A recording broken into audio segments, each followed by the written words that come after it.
Hey everybody, how's it going? And welcome back to Spartan Arms. Today, we're going to be taking a look at something that is brand new. As a matter of fact, I think you were, what, the 9th invoice for this company? Yeah. Something like that. This is brand new. It's very innovative. What are we looking at? We're looking at the Victor short stroke piston self-regulating VK1.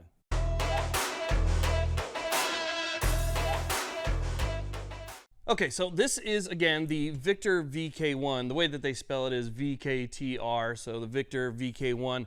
And it's a very unique rifle. What I like about this is it was really designed from the ground up to be an extremely soft shooting rifle, but it's also very innovative. And I like a lot of the stuff that they did with it, especially with the gas piston system, because it's a short stroke gas piston that is self-regulating. So tell us kind of how it works here. So the way, in a nutshell, the easiest way to describe how it self-regulates is it has 6 holes on the cup of the piston, and it spins to regulate how much pressure it needs to blow off to get it to cycle properly and to not have gas going back into your face if it's suppressed. Yeah. It's a really cool idea. So it also runs really well anywhere from 55 grain all the way to 77 grain, because whatever that pressure is going to be, it's going to spin and self-regulate in the middle of the firing mechanism as how much gas is going to go through to the end. Yeah, and that's suppressed or unsuppressed, which is really cool. So you don't have an adjustable gas block. No. You don't have to worry about any of that.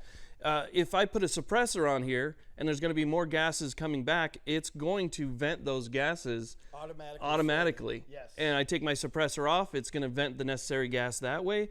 And I just love the fact that you don't have to mess with it. You know, on a 5.56, especially with a carbine buffer, carbine spring, you know, sometimes it can be a little bit harsh, right?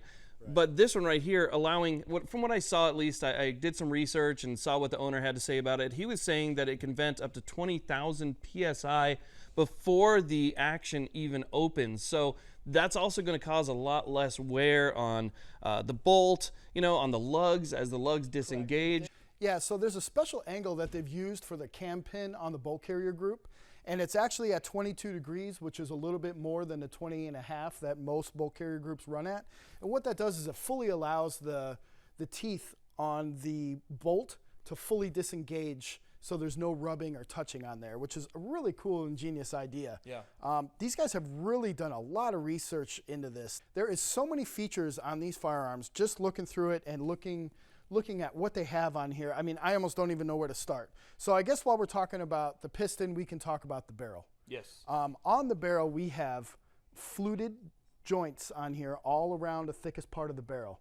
And the reason they didn't do a twist to it is he said it has a little bit more rigidity by having those flutes straight. And basically what that's doing is just dissipating more heat, right? Yep. It's working as a heat sink. And reducing some of that weight. This thing, okay, so you have the 10.5. Correct.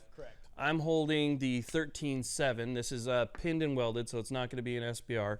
But this is freaking light. Yeah. This thing weighs just over 6 pounds, and if you know anything about piston guns, they tend to be significantly heavier. Yeah, they can get chunky. And it's not. Another thing with some of the piston guns that I have is you'll notice on the upper, it's kind of like an inch higher than a standard. Yeah, there's that extra thickness on the top. Yeah, extra thickness. You don't have that here. No.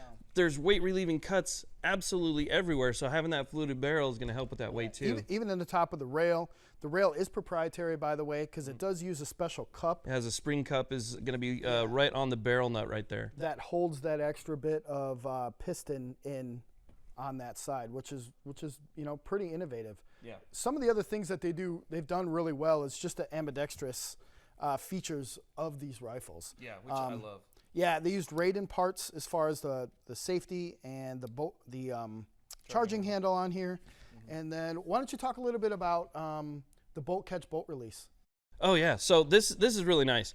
So we got ambidextrous everything, kind of like he was saying. You know, you got your standard bolt catch, bolt release with the upgraded components. So, you know, nothing on here is really standard. Everything from the trigger to the small little pieces that you're going to find are upgraded. But the bolt catch, bolt release is nice because not only can you know, drop the bolt when you're ready to go, but you can also lock everything back with your trigger finger. So, you know, I got my mag release here, I got my bolt catch, bolt release, trigger, everything is accessible from either side. So righties or lefties are really going to benefit from that. And that bolt catch bolt release it almost feels like it's a double button when you press down on it. Yeah. You're going to press halfway down to release the bolt, and then to catch the bolt, you're going to press it all the way down, which is kind of like that double, I guess it's a double press is the best way to describe it, but it's very responsive. You can feel it without looking at it. You can actually understand, you know, what you're actually doing there. So it's very intuitive, and if this is at least one of the company's claims. I watched a short video from the owner who claims that this is the flattest shooting AR-15 out there. right. And I can't wait to shoot it. Absolutely. I mean, I've seen a lot of people shoot it both suppressed and unsuppressed, and it is extremely flat. When you see them out there shooting, and they look just like regular guys like you and me, you know, these are not big tactical operators, but they're out there just taking pot shots, and the amount of movement that they were getting out of that, Almost none. it's incredible. It's absolutely incredible how flat this thing shoots. I mean, ARs don't have that much recoil to begin with, but anytime you can mitigate that and stay on target, I think is a huge benefit. And then the last two things we could talk about is the bolt carrier group, which is nickel boron coated, which is really nice. And then the last thing would be the triggers. All of these come with hyperfire triggers, which is pretty amazing that they're doing that straight from the get-go. Now, the one thing we didn't mention about this particular one that Will's holding here is this is a 13.7 pinned and welded. So not only is it light, it's nice and short, compact. This uses a chemo from Dead Air on here, which picks up the other, you know, 2.25 inches to make it a 16 inches overall, which makes it legal, which is really nice. And I have a very similar one on another rifle that I have, and this does a really good job at mitigating that flash. I mean, in my opinion, A2 does a good job. It's not a great job, but it does a good job of mitigating that flash. This right here will cut that flash down quite a bit. So if you're somebody who uses optics or goes shooting at night, that's going to be better not to, you know, not to see that fireball when it comes out through an optic is blinding. So really nice flash hider on this one. And then last but not least, let's talk about the price. I mean, you would expect something like this to really go for a premium. Now, it's not the cheapest rifle out there, but to understand the options that you're getting for the money that you're spending, I'd say it's a value. It's a good value. There's rifles out there where you spend a lot of money on the name and you pay almost what this costs right here with a third of the features.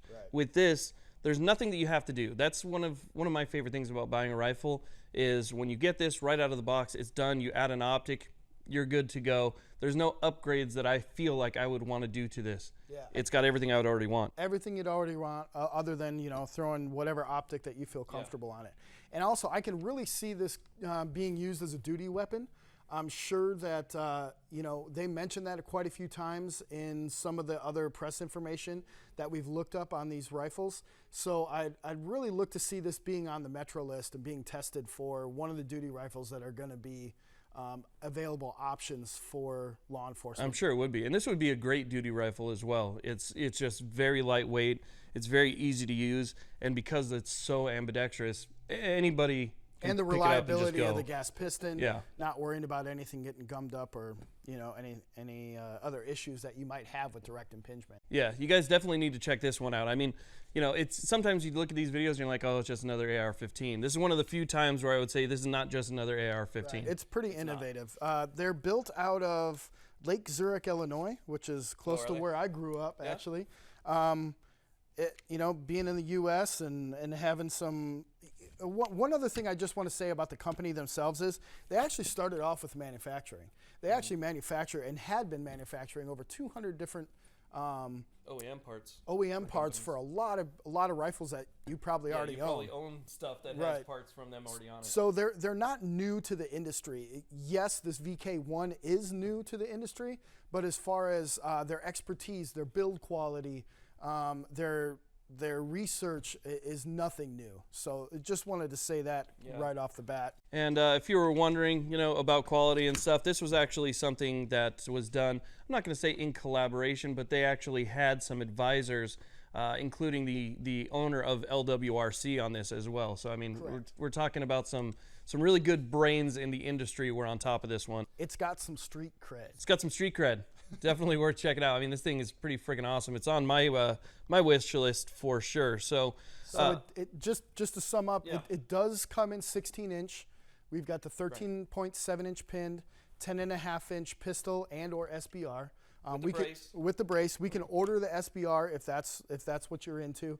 It comes in FDE color, which we do have in stock, black, and then this is kind of like what, a sniper gray, I guess I call it. Yeah, it looks like a sniper gray. So coat. Very nice. All right, and if you have any other questions, put comments down below.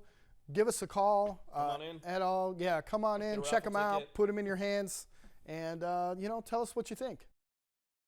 Anyway, again, this is the Victor VK1, and we want to thank you very much for stopping by.